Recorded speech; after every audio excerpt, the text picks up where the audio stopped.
أعوذ بالله من الشيطان الرجيم. بسم الله الرحمن الرحيم. الحمد لله رب العالمين، والصلاة والسلام على أشرف الأنبياء والمرسلين وعلى آله وصحبه أجمعين. رب اشرح لي صدري ويسر لي أمري واحلل عقدة من لساني يفقه قولي أما بعد. Alhamdulillah, syukur kita kehadrat ilahi dengan limpah dan kurnianya dapat lagi kita bersama-sama hari ini untuk sambung pelajaran kita. Yang lepas kita dah masuk dalam pelajaran yang keempat, iaitu tentang kaedah waqaf dan ibtidak. Dan yang lepas juga kita dah dengar penjelasan tentang hamzah wasal dan hamzah qat'i. Baik, dan minggu lepas saya ada bagi latihan tentang hamzah wasal, dan insya-Allah hari ini kita akan cuba fahamkan sedikit lagi tentang hamzah qat'i. Boleh buka muka surat yang ke-21.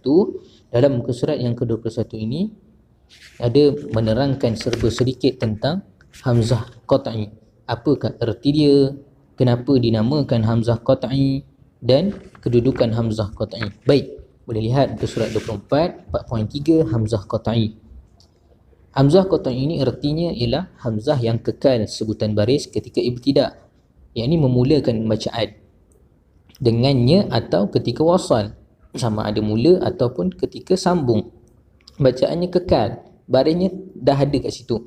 Maknanya berbeza dengan hamzah wasal. Hamzah wasal yang hanya ada sad separuh yang berada di atas alif sahaja, tidak ada diletakkan sebarang baris. Tapi hamzah qata' ini telah diletakkan baris, sama ada baris atas, baris bawah, baris depan. Baik, kenapa dinamakan hamzah qata' ini? Hamzah qat'i ini dinamakan qat'i kerana ia mempunyai baris yang qat'i.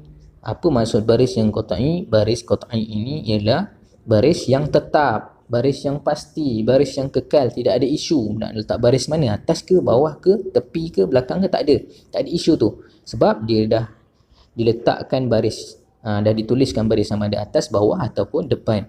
Baik, yang ketiga, kedudukan hamzah qat'i ini boleh berada sama ada di awal kalimah ataupun di tengah-tengah kalimah ataupun di akhir kalimah.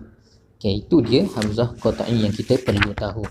Baik, tengok muka surat yang ke-22, tengok kedudukan hamzah qat'i. Hamzah qat'i ini di awal kalimah, tengok berbaris fathah. Contoh awal kalimah berbaris fathah, tayran ababil, dalam surah Al-Fil. Tayran ababil, itu ababil, itu berbaris fathah di awal kalimah. Di awal kalimah berbaris fathah. Kemudian yang kedua, berbaris kasrah di awal kalimah tapi berbaris kasrah. Dalam surah Al-Zalzalah, iza zulzilatil ardu zilzalaha, iza itu hamzah qat'i yang berbaris kasrah di awal kalimah, di awal perkataan. Baik, yang ketiga di awal kalimah juga tapi berbaris dhammah. Berbaris dhammah ini berbaris hadapan. Dalam surah As-Saba, utul ilma berbaris dhammah, berbaris hadapan. U tu berbaris hadapan di awal kalimah dalam surah As-Saba. Baik, itu dia dalam surah As-Saba. Kemudian sama-sama kita tengok pula hamzah qat'i yang berada di tengah-tengah kalimah. Hamzah qat'i yang berada di tengah-tengah kalimah. Contoh berbaris fathah dulu. Contoh berbaris fathah di tengah-tengah kalimah, sa'ala sa'ilun. Dalam surah Ma'arij, kat situ ada dua berbaris fathah. Contoh perkataan yang pertama berada di tengah, sa'ala, itu berbaris fathah. Baik, itu di tengah-tengah kalimah berbaris fathah. Kemudian yang kedua, berbaris kasrah. Dalam berbaris kasrah ini pula di tengah-tengah kalimah, ayat dia dalam surah Al-Ahzab, su'ilu, berbaris kasrah, dia berbaris bawah, hamzahnya berada di tengah-tengah kalimah, su'il, itu. Dan kalau kita tengok juga contoh yang pertama tadi dalam berbaris fathah itu, ada satu lagi perkataan sa'ilu, berbaris kasrah juga, berbaris bawah, berada di tengah-tengah kalimah. Baik, kita masuk pada tengah-tengah kalimah tapi berbaris dhammah pula. Contoh yang dibagi dalam surah An-Nur, Suratul Nur, raufun, raufun. Itu adalah dhammah, berbaris dhammah, berada di tengah-tengah kalimah. Dan di tengah-tengah kalimah berbaris sukun pula. Contoh yang diberi, az-zi'bu, az-zi'bu, az-zi'bu, zi'bu. Hamzah itu sukun ataupun hamzah itu berbaris mati. Dalam surah Yusuf, ayat dia az-zi'bu, berbaris mati. Baik, itu dia, kita dah tengok sebersikit tentang awal dan di tengah kalimah. Kita cuba lihat pula ketika mana hamzah qat'i berada di hujung kalimah. Hamzah qat'i berada di hujung kalimah. Contoh yang pertama, berbaris fathah. Tengok contoh yang berbaris fathah di akhir kalimah, di hujung kalimah. Contoh dalam surah Al-Ma'idah,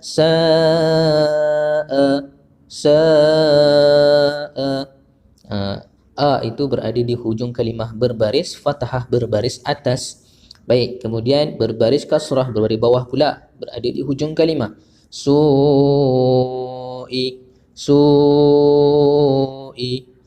i itu berada di hujung kalimah dengan berbaris bawah. Baik, contoh yang ketiga, berbaris dhammah.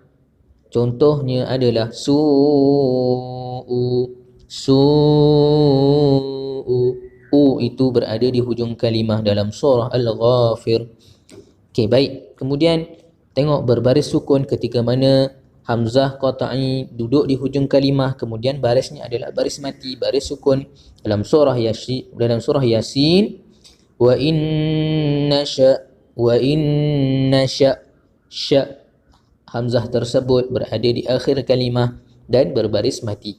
Baik, itu contoh-contoh yang kita dah tengok. Kedudukan hamzah qat'i awal kalimah, tengah kalimah, hujung kalimah, sama ada dia berada di fathah, baris atas ataupun kasrah, baris bawah ataupun dhammah, baris hadapan ataupun sukun yang baris mati. Baik, cuba kita lihat muka surat 23. Dalam muka surat 23 pula, cara membaca wasal dan ibtidak pada hamzah qat'i. Cara membaca wasal dan ibtidak hamzah qat'i. Okey, semua hamzah qat'i ini disebut barisnya ketika wasal dan ibtidak. Tak kira lah dia sambung wasal ataupun ibtidak mula, semua barisnya disebut. Contoh-contohnya seperti dalam kalimah yang ada dalam jadual ni. Contoh kedudukan hamzah di awal kalimah, inna, kemudian a'tainaka, kemudian utu.